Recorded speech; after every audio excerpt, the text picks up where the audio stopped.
Hey, so this is being recorded, y'all. Anyway, hello, hello. It's so good to see everyone. So today I wanted to talk about spiritual bypassing.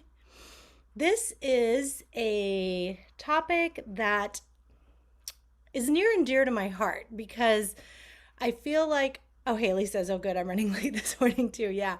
So, I just feel like in our culture, we tend to go like we swing through such extremes. Like it's either like all this or nothing. And, you know, um, I've lived in certain communities where there's a culture of this, well, it's like a wellness culture, right? And we see it in our country right now, in the United States, in certain areas. It's sort of like this additional thing that we have to be really perfect and really good at, right? Like eating right and exercising and meditating and good vibes only, right? And there's nothing wrong with those things, but there is this spiritual bypassing that goes on within that culture because it's just, you know, as humans, we want often to be really good at something. And so instead of these being practices that help us grow, where the only measurement is our progress, we start comparing, right? We compare and despair. Oh, well, is how spiritually evolved am I compared to this other person and whatnot? And so spiritual bypassing, I go into it in more detail on the podcast that's going to drop tomorrow, but it's a term that means where someone's using spiritual practices to avoid the deeper work and the more complex work of either psychological processes or socioeconomic issues, right? And social justice issues. So a lot of people can think, well, isn't that what you're doing with thought work or with mindfulness or with meditation? Like, kind of just checking out, right, of what's happening and using meditation to escape or using thought work like, well, you're just teaching people how to change their thoughts from a negative thought or feeling to a positive one. And so, first, I just wanted to address that because I think it's a misunderstanding of this work and how to do this work, right? Um, if you've been listening to the pod or hanging out here for a while, you may know by now that the purpose of this work, in fact, at least the purpose within a Buddhism per se, is not to be happy all the time, right? So we don't do thought work to avoid difficult feelings. We don't do thought work to avoid complex discussions and uncomfortable situations. We use thought work to help us grow. And when we are stuck in a thought or feeling that no longer serves us, we can get out of it, right? So, for example, like I want to feel sad if someone I care about dies, right? Like that is not something that I want to just switch out of. Grief to me is a very powerful and a very healing emotion. In fact, to me, it's one of the most powerful and healing emotions. Let me see this. I feel like a talking head on the Zoom view there. It's like my head sticking up like this. Anyway, um, so there are emotions or information for us, right? They tell us something's going on. And when we're angry, it tells us that there's something amiss and that it inspires us to take action. So anger can be really useful, right? But when we spiritually bypass, people will say things like, oh, don't be so negative. Why are you letting that impact you? Right? Or, oh, can you just like be more calm? Like, and just quiet down a little. They start tone policing, BIPOC, right? Like, why are you so angry? You're just attracting negative energy. You know, the reason all these bad things happen to you is because of your thoughts, right? So it blames victims in a situation, like in a traumatic situation. And I want to clarify there's a difference between being a victim of a crime or of a traumatic event and victim mentality and victim mindset that we can get stuck in that no longer serves us, right? So spiritual bypassing basically blames everybody else for anything bad that happens, and says basically it all comes from our thoughts, and that if we were just enlightened enough, we wouldn't suffer, right? And that bypasses the complexity of the issue, right? I mean, if we look at ultimate reality, yes, nothing has inherent existence, right? It's empty of inherent existence. And yes, we have suffering because we have ego clinging. And racism exists. Patriarchy exists. Like, these are real structures, right? And rape happens and there's a victim when it happens, and abuse happens and there's a victim when it happens. So we can't just bypass that aspect of relative reality. So there's ultimate reality and relative reality. Now, a truly, like they say, a Buddha has one foot in each, right? In the awareness of the ultimate reality of things, but also the total awareness of the relative reality of things. And to me, they say that that is explained that way to prevent spiritual bypassing. So I think that when people are spiritually bypassing, they are moving into the always standing in the ultimate reality and always saying like, well, this is all an illusion, right? And if you could just see the reality, if you were awakened enough, then this wouldn't cause you suffering, which is bullshit, right? Because like the vast majority of the planet is not walking around enlightened, right? And even someone who is enlightened is experiencing the relative reality. There's the story of Marfa, who is a lay Tibetan practitioner that became enlightened.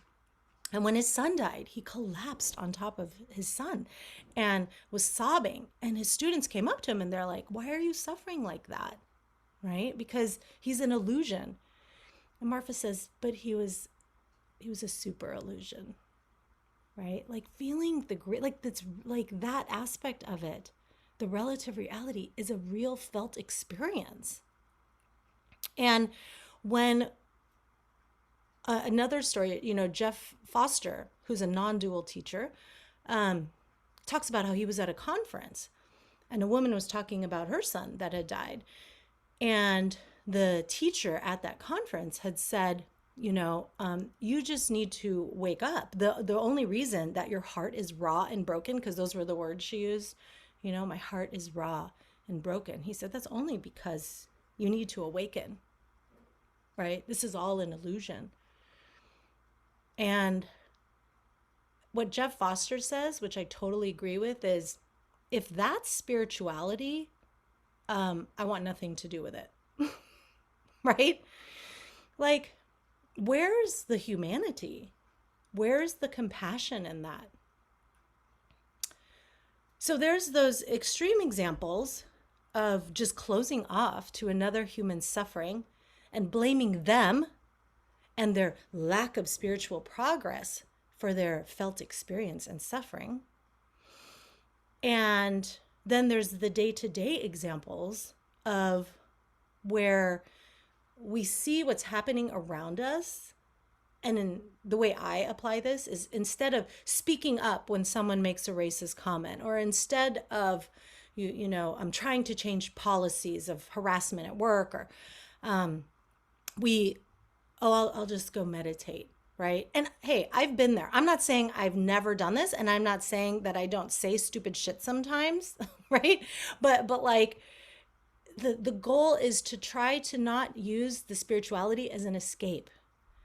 So there's a difference between being stressed out because of all the shit that's going on in the world and meditating, and there's a difference between seeing injustice and not doing anything about it because it would be uncomfortable, and instead escaping through meditation, right?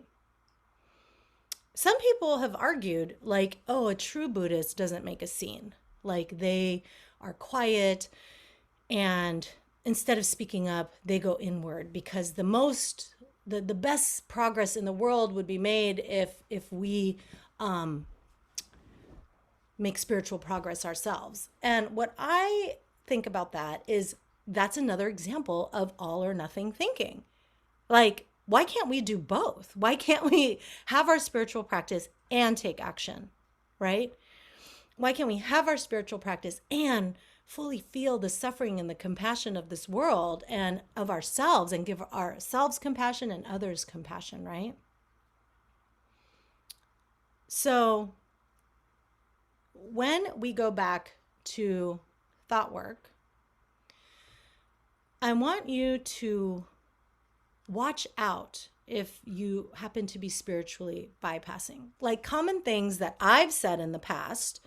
And by the way, the person that coined the term, I'm totally spacing his name right now, but I do talk about it on the podcast. He's a Buddhist teacher and a psychotherapist. And he's like, I totally did this too. You know, it's sort of like, oh, thoughts and prayers to you. Or like, if someone dies, oh, it's all meant to be. Like, they're in a better place now. Or if someone gets cancer, everything happens for a reason. You want to piss someone with cancer off, you tell them everything happens for a reason. Like, let's say that that's true, right? Which I do believe that that's true. Oh, hold on. Someone's trying to call me. So while I do believe that that's true, stop calling me, Higgins Morgan. If they try to call me again, I actually think it's a spammer. But so where was I? So yeah, like when I had cancer, like ultimately I do believe that everything happens for a reason, right? I do believe that everything happens for a reason. But if you're walking around saying that to people, like, just because you want to avoid an uncomfortable conversation, or coming up with something that's more present of their suffering, more aware of their suffering to say, that's spiritual bypassing, right? You know, I've worked with my clients who've had cancer, or who've had tragedies, you know, the death of a family member, you know, and it's not like you lead with everything happens for a reason. But we say things like that because we feel uncomfortable, and then we don't know what to do, right? Or what to say, because it's uncomfortable. And so instead we make platitudes like it's all good, it's going to be okay, right? And so instead, this person is still messaging me. Just stop it, whoever it is. So I can focus. It's like having my kid like tugging at my leg. Anyway, so instead of dropping into those platitudes, what if we were just present with their suffering? What if we just allowed ourselves to connect, to bear witness, to be fully aware of their suffering? And then we can say, like, gee, I don't know what to say. I'm sorry. What can I do?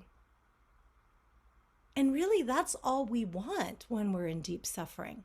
We don't need someone to tell us how to make it better, right? And then later, when that person is good and ready, then we say,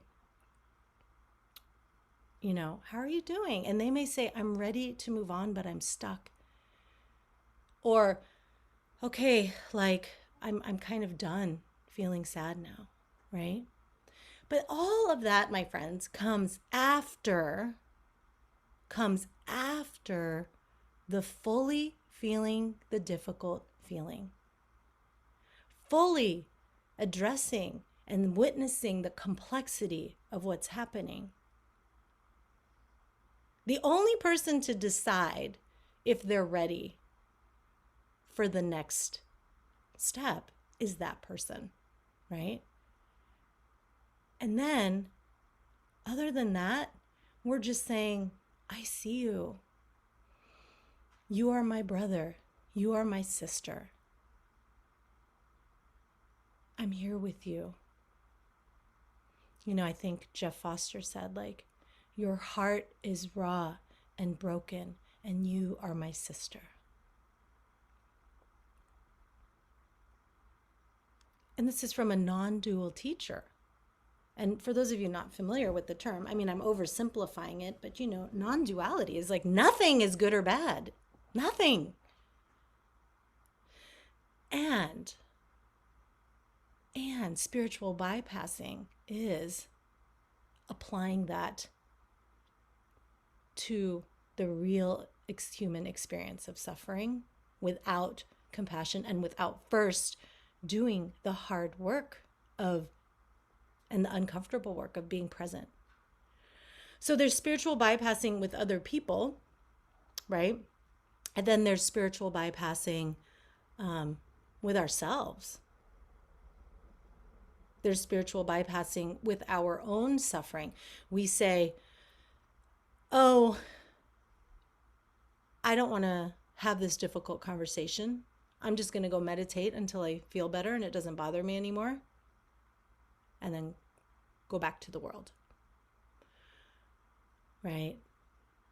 I don't want, I'm feeling anxiety, and so I'm escaping by praying. And I'm, again, not saying there's not a place for meditation and for prayer, for pilgrimages and all of that. But when we are avoiding feeling, when we are avoiding witnessing, when we are avoiding uncomfortable situations, that is the spiritual bypassing. So you can ask yourself, what is my motivation? And this is always what we end up asking ourselves, right? And only you can answer this.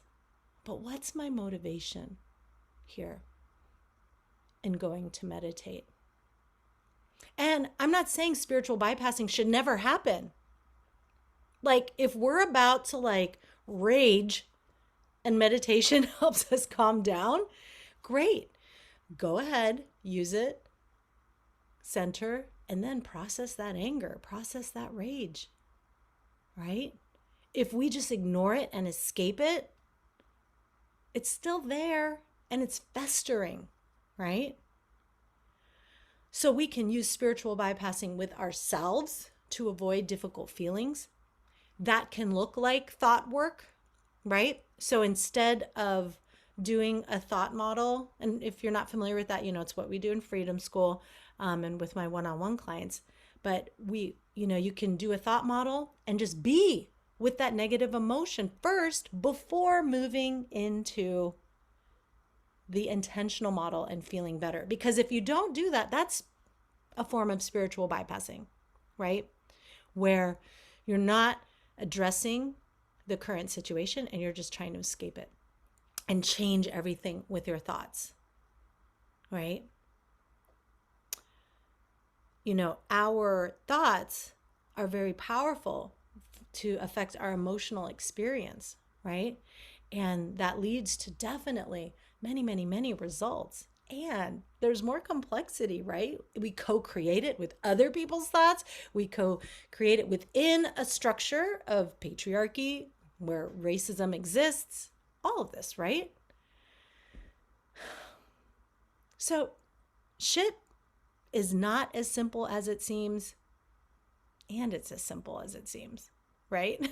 It's shit's not that simple. And gosh, if we could just be present, staying present with what is happening and not trying to fight reality, right? Being present with it, then we can more effectively take wise action. Sometimes the most wise action is to stay quiet and to sit. Sometimes the most wise action is to do something, to say something, to speak out. And how do we know the difference? You cultivate discernment, right? through learning, through reflection, through consulting with your mentors, your guides, your coaches, right? You develop this discernment and then you do your best, right? That's all we can do. We can just do our best. So don't use this to beat yourself up. Don't be like, oh shit, I've been spiritually bypassing my whole life. Use it just to become aware. And now when you feel like saying one of those things, check in with what's my motivation?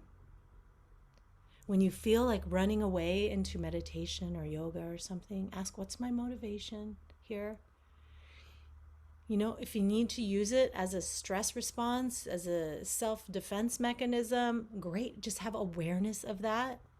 And don't forget to still address the root issue, right? And self-compassion is so important, as always. Because if we're going to commit to being fully present and to being uncomfortable and being in these really challenging situations instead of spiritually bypassing, that's the work of a warrior, of a spiritual warrior, right? So what we need to do is cultivate the ability to have self-compassion so that we're able to have that resilience to deal with it, right? So that we have that ability to be present and to not run. So we're checking our motivation. We're being willing to feel any feeling, even if it's uncomfortable. We're not blaming victims. We're willing to look at the complexity of what's going on. And we're simultaneously cultivating our spiritual practice and taking action to help alleviate suffering. You know, Shanti Deva says, if you can change something, why be unhappy? If you can change something, why be unhappy?